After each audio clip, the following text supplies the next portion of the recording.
No, yo no. ¿Y la corbata? Les llevo la corbata. El saco sí lo traigo, pero me siento muy... Siento que no soy yo. Muy bien, buenos días, hermanos. Les voy a pedir si abrimos nuestras Biblias en el capítulo 22 de Lucas para continuar con este estudio que hemos tenido a lo largo de un año, que ya estamos acercándonos rumbo al final. Estamos acercándonos rumbo a la obra maestra de Cristo en la cruz.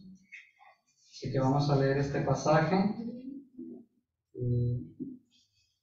esperando que el Señor nos anime, nos enseñe, y también aprovecho para saludar a los hermanos que están conectados, a la familia García, Escalante, a mi abuela Luz María, familia Delgado, Valeria, Leticia, familia Jiménez, Isaac, y alguien que está como MBO, que no sé quién sea, pero un saludo también. Qué gusto que están conectados. Muy bien, entonces les parece si leemos ahí en Lucas 22 y vamos a leer del versículo 39 al 46. Esta es la parte donde Jesús ora en el Getsemaní. ¿De qué versículo? Es Lucas 22 del 39 al 46, por favor. Dice aquí, saliendo, se fue como solía el monte de los olivos, y sus discípulos también le siguieron. Cuando llegó a aquel lugar, les dijo, orad que no entréis en tentación. Y él se apartó de ellos a distancia como de un tiro de piedra, y puesto de rodillas oró, diciendo, Padre, si quieres pasa de mí esta copa, pero no se haga mi voluntad, sino la tuya. Y se le apareció un ángel del cielo para fortalecerle, y estando en agonía oraba más intensamente. Y era su sudor como grandes gotas de sangre que caían hasta la tierra.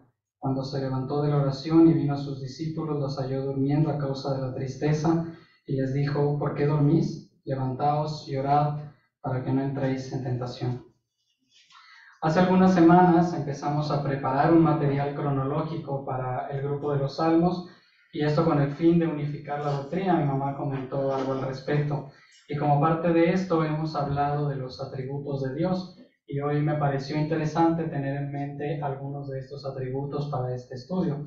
Así que vamos a empezar teniendo en mente el atributo de Dios, que es la omnisciencia. Todos nosotros sabemos acerca de este atributo, que es esta cualidad y virtud de Dios que hace que Él conozca todas las cosas, y por lo tanto todo, absolutamente todo, esté desnudo frente a Él, ¿verdad? Parte de lo que comentaba Julio con la hermana que estaba ahí en el reclusorio. El Señor sabe absolutamente todo, todas las cosas. Vamos un segundo ahí a Hebreos 4, porque hace mención justo de esto el autor de Hebreos en el versículo 13, y me parece muy increíble como lo dice ahí. Entonces vamos a Hebreos 4 y vamos a leer el versículo 13.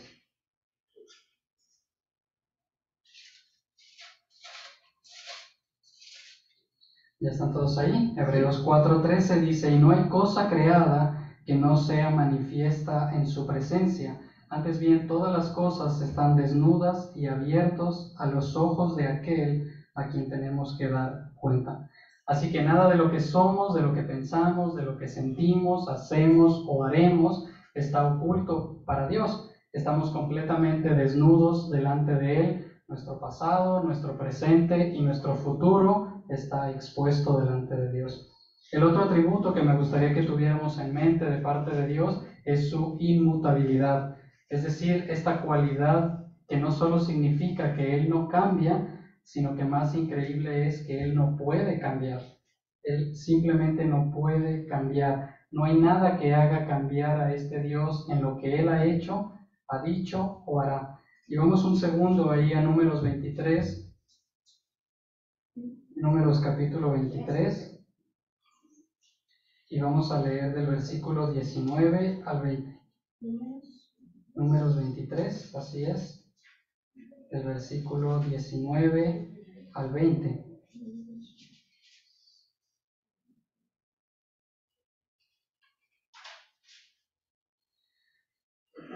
Dice ahí, Dios no es hombre para que mienta, ni hijo de hombre para que se arrepienta. Él dijo, es Números 23, versículo 19 y 20.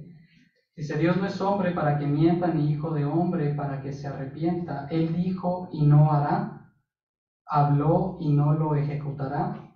He aquí, he recibido orden de bendecir, él dio bendición y no podré revocarla. Él ha dicho o prometido algo y no lo hará.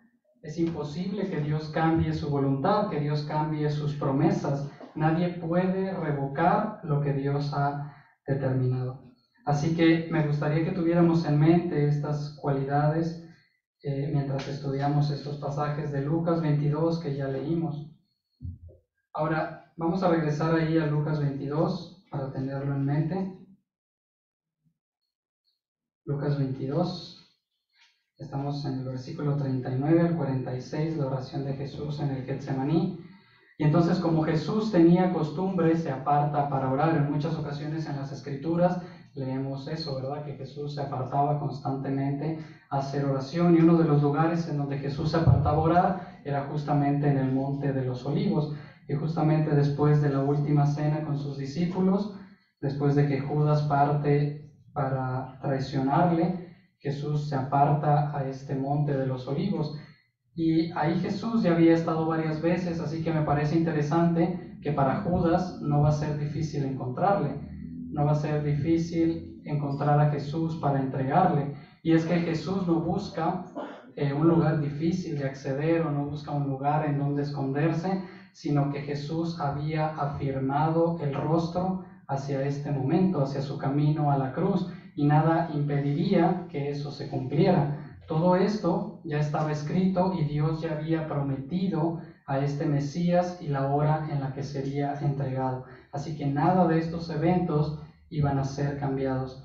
Y por el Evangelio de Marcos sabemos que Jesús toma a Pedro, a Juan y a Jacobo para que estén más cerca de él. Va con sus discípulos a orar, pero toma a estos tres y los tiene un poco más cerca para que velen y oren ahí. Y la verdad es que no sé la razón exacta por la cual Jesús parece que tiene a estos tres como íntimos en algunos momentos, porque son los mismos tres que acompañaron a Jesús en la transfiguración, y realmente no podría decirle la razón exacta por la cual Jesús toma a estos tres, pero lo que sí veo es a Jesús simplemente procurando la unidad con ellos, aun cuando se acercaba el momento más angustiante para el Señor.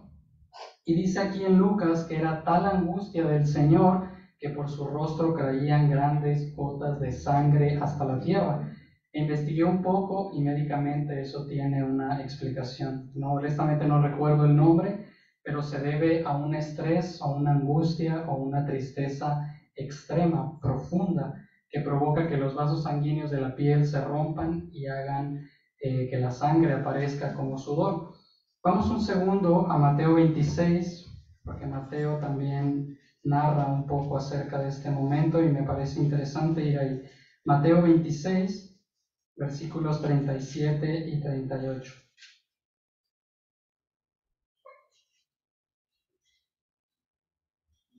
Mateo 26, versículos 38, 37 y 38. Y aquí sin duda creo yo que podemos encontrar una de las frases más complejas y duras de las Escrituras. Dice, y tomando a Pedro y a los dos hijos de Zebedeo, comenzó a entristecerse y angustiarse en gran manera. Entonces Jesús les dijo, mi alma está muy triste hasta la muerte, quedaos aquí y velad conmigo. Mi alma está muy triste hasta la muerte, está angustiada hasta la muerte. ¿Pueden imaginar qué sentirían si escuchan a Jesús decir eso? No me extraña que fuera tal la tristeza de los discípulos que cayeran rendidos de sueño, sin saber qué hacer o qué responder, como podemos leer en Marcos. Los discípulos estaban prácticamente en shock, y es que, ¿cómo no estarlo? ¿Cómo no estar así cuando escuchan a Jesús decir que está angustiado hasta la muerte? Si habían visto a este Jesús lleno de poder, controlando la tempestad de los mares, de los vientos, teniendo autoridad sobre los demonios, sobre la muerte, multiplicando el pan y los peces, habían visto en primera persona a este Mesías lleno de poder y de gloria. Juan escribe, y vimos su gloria, gloria como del unigénito Hijo del Padre. Ese es lo que ellos habían visto de Jesús, y ahora lo escuchan decir que está angustiado hasta la muerte. No puedo imaginar lo devastador y entristecedor que pudo ser para ellos escuchar decir eso, sin saber qué pasaría, qué es aquello que nos espera si Él está así, qué es lo que viene.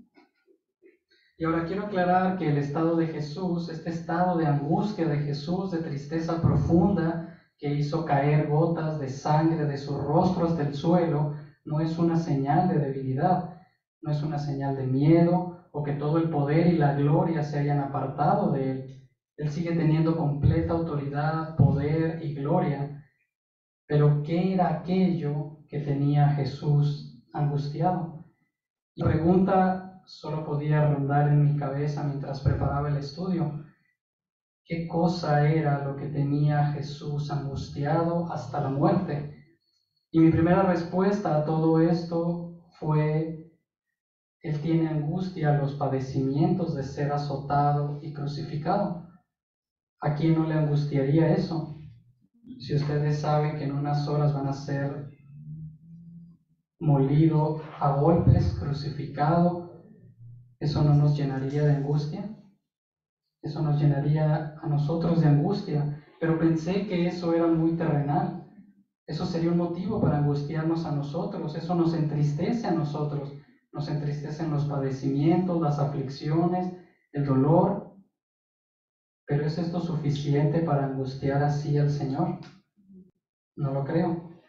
Verse solo, Jesús sabía que todos lo abandonarían. Él dijo que esa noche todos se iban a escandalizar, que herirían al pastor y las ovejas serían dispersadas. Pero eso puede angustiarnos a nosotros, vernos solos. Nos entristece pensar que las personas se alejen y nos dejen solos, pero es suficiente para provocarle semejante angustia al Señor. No lo creo. La injusticia, este acto de padecer en la cruz y ser molido por los pecados de la humanidad, un justo pagando por pecadores, eso quizás nos angustia a nosotros, no recibir justicia, ver que las figuras de autoridad nos tratan injustamente, que seamos desamparados de la justicia, pero ¿es suficiente para provocar la angustia de Jesús? No lo creo. Así que después de varias noches de preguntarle al Señor literalmente qué fue lo que lo angustió tanto, pude ver la respuesta. Por favor, acompáñenme un segundo a 2 de Tesalonicenses. Es la segunda carta de los Tesalonicenses y vamos a leer en el capítulo 1, en el versículo 9. Y aquí Pablo está hablando del justo juicio de Dios y cómo pagará la retribución de aquellos que no conocieron a Dios. Ese es el contexto de estos versículos. Y dice en el versículo 9 cuál es el gran castigo de Dios y cómo sufrirían eternamente. Dice el versículo 9, los cuales sufrirán pena de eterna perdición, excluidos de la presencia del Señor y de la gloria de su poder. Excluidos de la presencia del Señor y de la gloria de su poder. ¿Recuerdan estas palabras de Jesús en la cruz? Padre, ¿por qué me has abandonado? Esas fueron las palabras del Señor en la cruz. Y mi pregunta es, ¿no es esto lo que angustiaba a Jesús? ¿Saber que perdería la unidad con su Padre? ¿Que sería despojado de la presencia, de la gloria de su poder? ¿Que sería castigado con la maldición y el justo juicio de Dios sobre él, no como el objeto de su gloria, sino como el objeto de su ira? Hecho pecado, cargando sobre él toda la impiedad de Dios. ¿Para qué?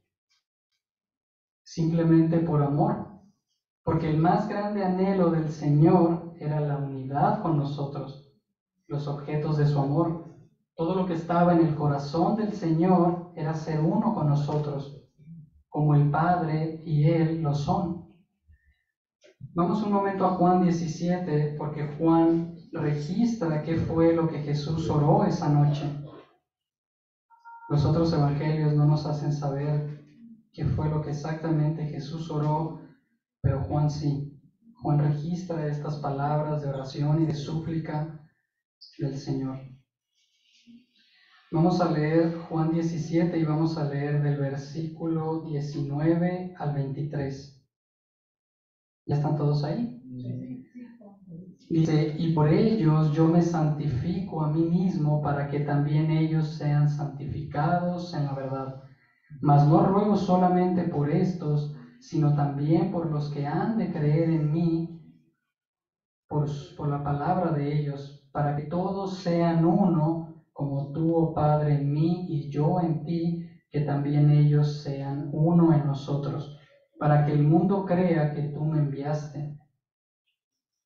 La gloria que me diste yo les he dado para que sean uno, así como nosotros somos uno. Yo en ellos y tú en mí, para que sean perfectos en unidad, para que el mundo conozca que tú me enviaste y que los has amado a ellos, como también a mí me has amado.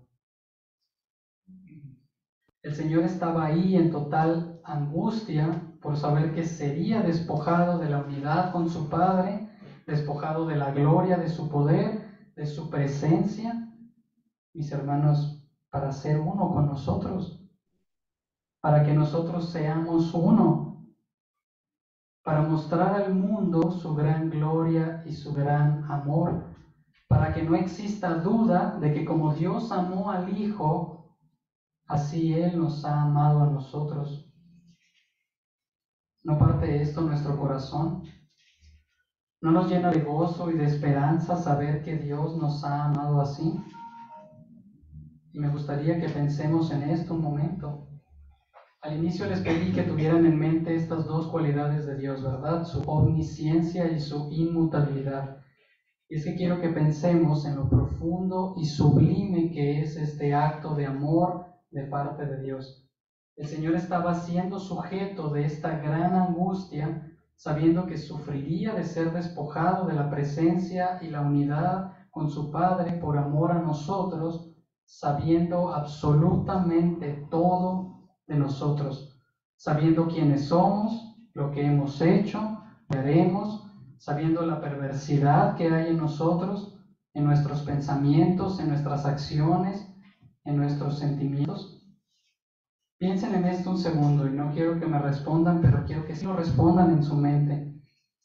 Si la gente a nuestro alrededor supiera por completo todo de nosotros, todas nuestras faltas, si estuviéramos completamente desnudos, sin poder ocultar las cosas que ocultamos, que hacemos, que vemos, que pensamos, que hicimos, que haremos, si se develara toda la perversidad que hay en nosotros, ¿las personas se quedarían a nuestro lado? Yo creo que no. Pero el Señor, sabiendo todas estas cosas, decide quedarse y decide ser uno con nosotros.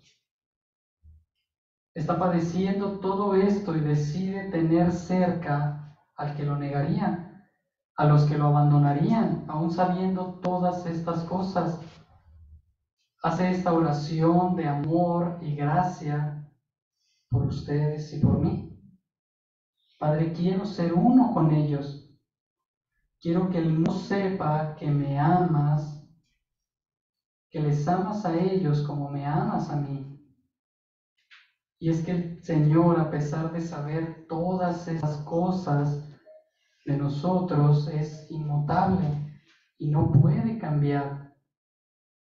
Él nos ha amado desde antes de la fundación del mundo. Y ese amor por nosotros simplemente no puede cambiar. Vamos un segundo ahí a Efesios 1. Y por favor acompáñenme a leer en el capítulo 1 del versículo 4 al 6.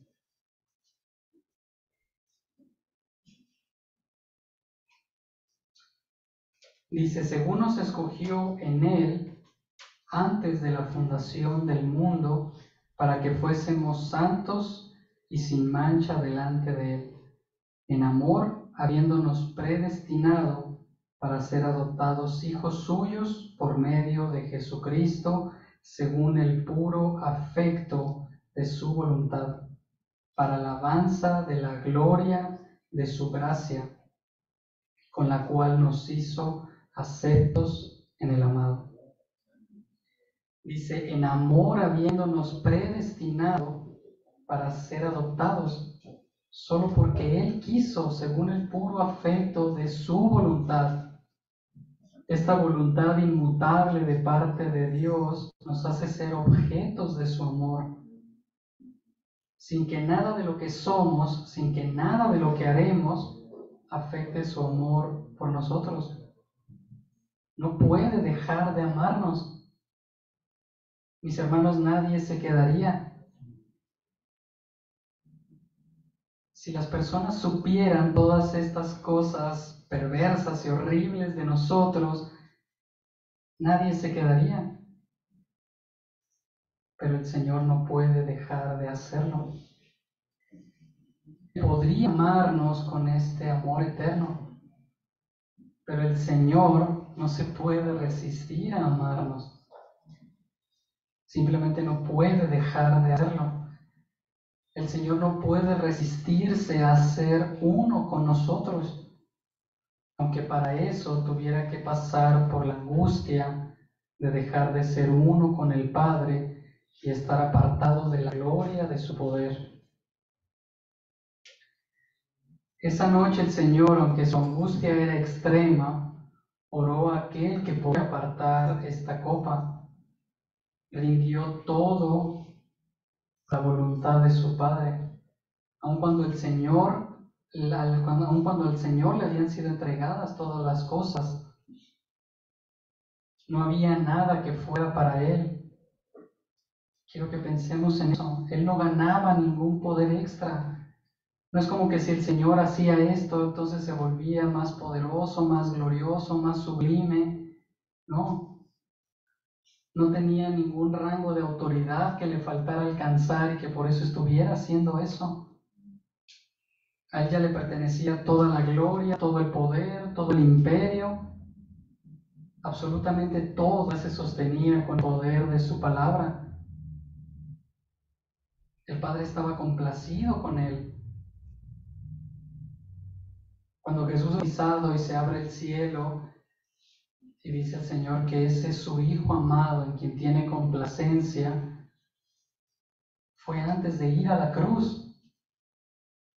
Así que el Señor estaba buscando una complacencia extra. Ya estaba todo rendido ante Él. Pero este Jesús rindió toda su voluntad al Padre simplemente por amor. Trató de ser uno con usted y conmigo. Eso sostuvo el Señor.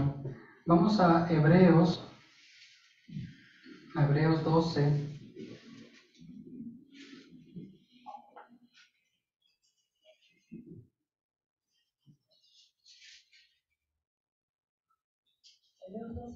Hebreos 12. Y vamos a leer el versículo 1 y 2.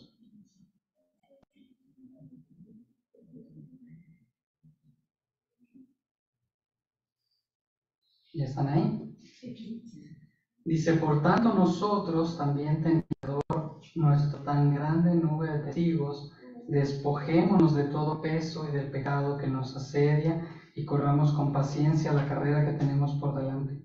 Puestos los ojos en Jesús, el autor y consumador de la fe, el cual por el gozo puesto delante de él sufrió la cruz, mediando el oprobio, y se sentó a la diestra del trono de Dios.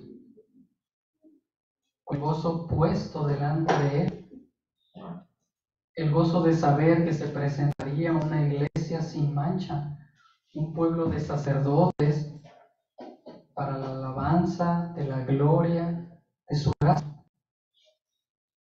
Ese era el gozo que había delante del Señor en medio de su angustia.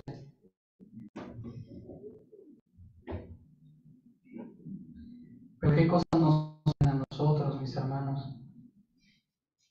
Cuando viene la aflicción, los padecimientos, la soledad, la injusticia, el tormento de estar en estos cuerpos corruptos, en este mundo maldito. Cada vez que escucho sus peticiones de oración y que escucho los sufrimientos que hay aquí en la iglesia, lo que nos compartía Gris, no puedo imaginar lo que es eso. No puedo ni siquiera imaginar lo que es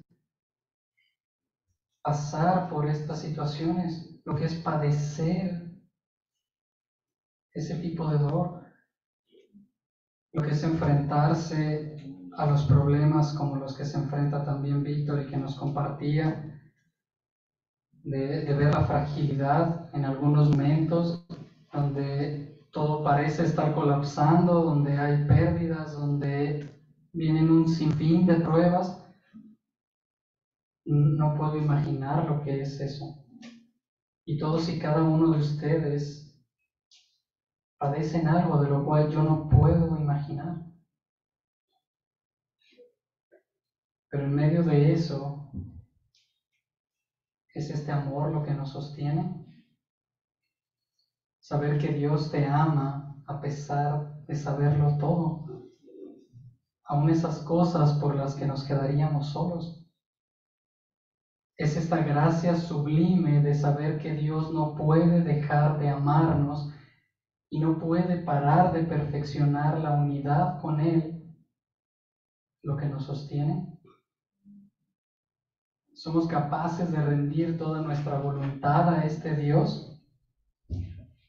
Vivimos, morimos, hacemos y caminamos en este mundo en dependencia de este acto sublime de amor.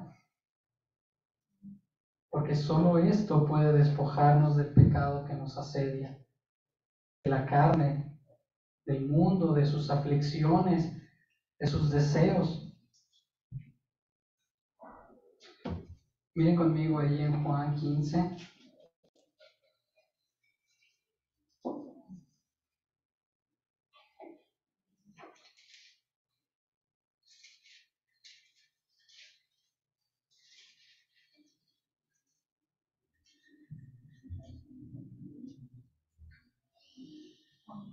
Juan 15 y podemos leer del 1 al 5.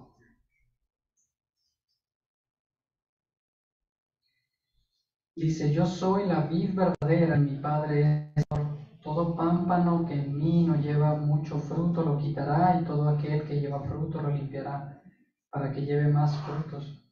Ya vosotros estáis limpios por la palabra que os he hablado. Permaneced en mí y yo en vosotros, como el pámpano no puede llevar fruto por sí mismo si no permanece en la vid, así tampoco vosotros, si no permanecéis en mí. Yo soy la vid, vosotros los pámpanos. El que permanece en mí y yo en él, éste lleva mucho fruto, porque separados de mí, nada podéis hacer.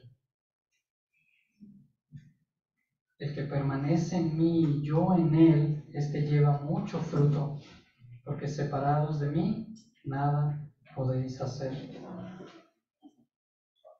Pero creo que no nos estamos viviendo así. Mis hermanos, considerando este amor, no nos rendimos en oración al Padre en todo momento. Somos como Pedro, sin poder velar ni una hora. Pedro dijo que por Cristo iría hasta la muerte, pero no pudo orar ni una hora con su Señor. ¿Cuándo fue la última vez que simplemente nos pusimos de rodillas delante del Padre contemplando este acto de amor?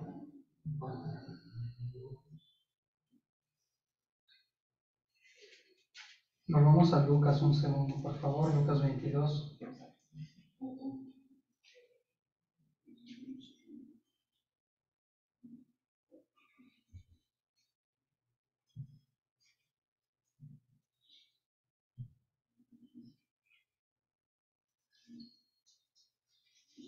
Dice en el 45, cuando se levantó de la oración, Y vino a sus discípulos, los halló durmiendo a causa de la tristeza, y les dijo: ¿Por qué dormís?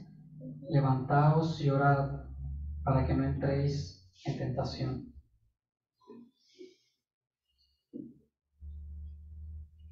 Porque el Señor sabía que solo en oración, que solo en unidad con Él es que podemos ser liberados. Solo este acto sublime de parte del Señor de despojarse para darnos unidad con Él nos puede librar de esta tierra, nos puede librar de sus deseos, de las ataduras, de lo que este mundo puede ofrecernos, nos puede liberar de la esclavitud de nuestra carne, de las tentaciones. Solo permanecer en este amor por medio de su Espíritu nos puede dar libertad de pecado. Y por eso el Señor les dice: les conviene que yo me vaya. ¿Se acuerdan de esas palabras del Señor Jesús? Les conviene que yo me vaya. No les conviene que yo esté aquí. Necesito irme y necesito pasar por esto para que el Espíritu pueda venir. Vamos un segundo ahí a Juan 16 para ver eso.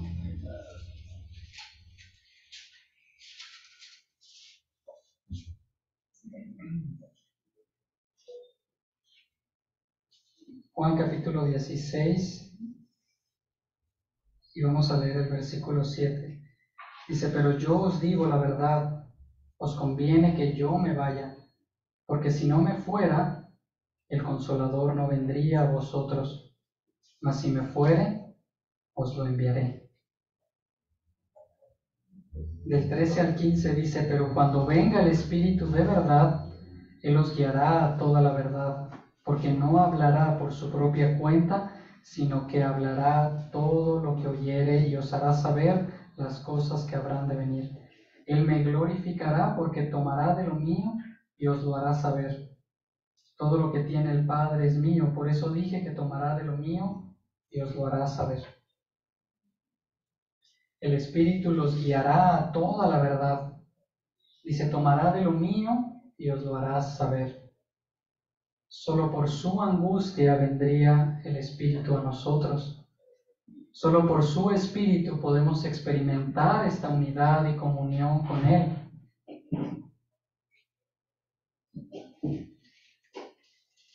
Mire lo que dice Romanos 8 acerca de esta labor del Espíritu Santo en nosotros.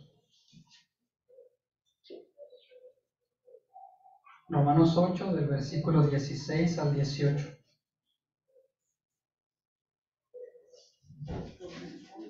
Romanos 8, del 16 al 18. El Espíritu mismo da testimonio a nuestro espíritu de que somos hijos de Dios. Y si hijos, también herederos, herederos de Dios y coherederos con Cristo. Si es que padecemos juntamente con Él, para que juntamente con Él seamos glorificados. Solo este Espíritu puede hacernos comprender que somos hijos de Dios. Solo este Espíritu puede hacernos comprender que somos herederos de todo lo que Cristo es y todo lo que Cristo tiene.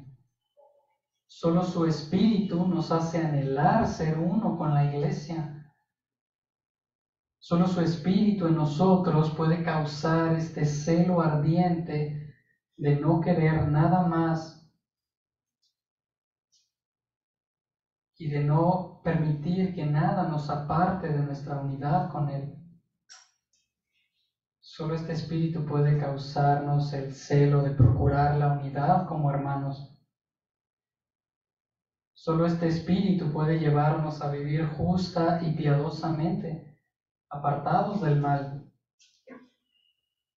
Pero ¿es así de importante la unidad con el Padre para nosotros?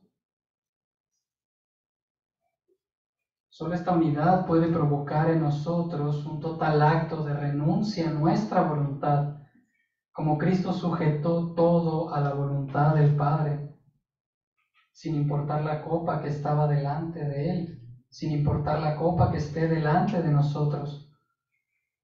Solo en la medida en la que esta unidad se perfecciona en nosotros, podremos anhelar su voluntad. Que su voluntad sea nuestra voluntad, que su anhelo, que su plan y su deseo sea nuestro plan, nuestro anhelo y nuestro deseo. Solo esta unidad hará despojarnos a nosotros mismos, de nuestros anhelos, de nuestras ambiciones. Solo esta unidad en Él nos hará estimar al mundo y sus tesoros como basura, para ganarlo a Él. Solo esta unidad nos hará descansar en su amor y consolará nuestros corazones. El Señor dijo: separados de mí, nada podéis hacer. Regresemos un segundo a Juan 17 y seguimos viendo la oración del Señor en el Getsemaní. Juan 17.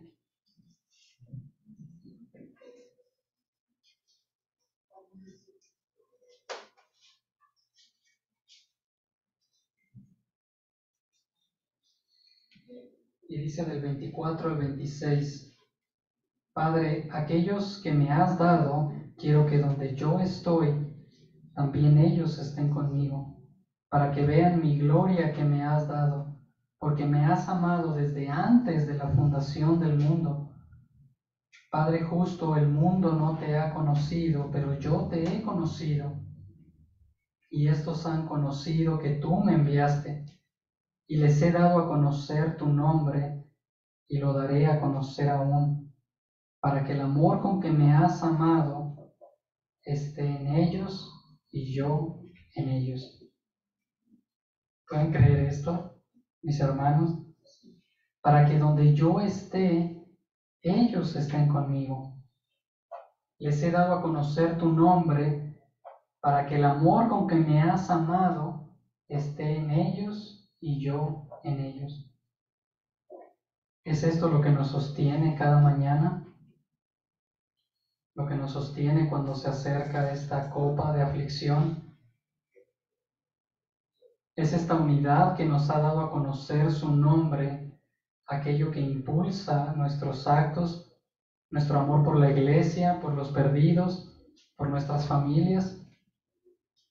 Es como vivimos un fruto de nuestra unidad con Él, algo que hace saber al mundo que Dios nos ha amado y nos ha dado a conocer su nombre. Porque todo de lo que se trató su angustia fue de la unidad con nosotros. Nada fue para Él. Todo se trató de este Dios que, sabiendo todo, decidió amarnos eternamente. De este Dios que no puede resistirse a amarnos, que no puede resistirse a ser uno con nosotros, a perfeccionar la unidad con nosotros, que no puede cambiar en su obra y propósito para nosotros. Todo se trata de este Dios que nos ha dado su Espíritu y su verdad, para que donde sea que Él esté, nosotros estemos con Él. Por favor, acompáñame a orar. Señor, muchas gracias por este día, Padre. Gracias por tu amor, gracias por tu misericordia, Señor. Gracias por ser quien eres, Señor. Gracias porque absolutamente nada podemos hacer para alcanzar este sublime amor, Señor. Gracias porque esa noche y en esa cruz en la que Cristo se despojó de tu gloria, Señor, se despojó de ser uno contigo, se despojó de esta unidad y donde sufrió el ser cargado con toda la fuerza y la maldición de nuestros pecados. Gracias porque por eso hoy podemos tener unidad contigo, porque hoy podemos saber quién tú eres, porque hoy podemos conocer tu nombre, porque hoy el mundo puede saber que nos has amado eternamente, Señor.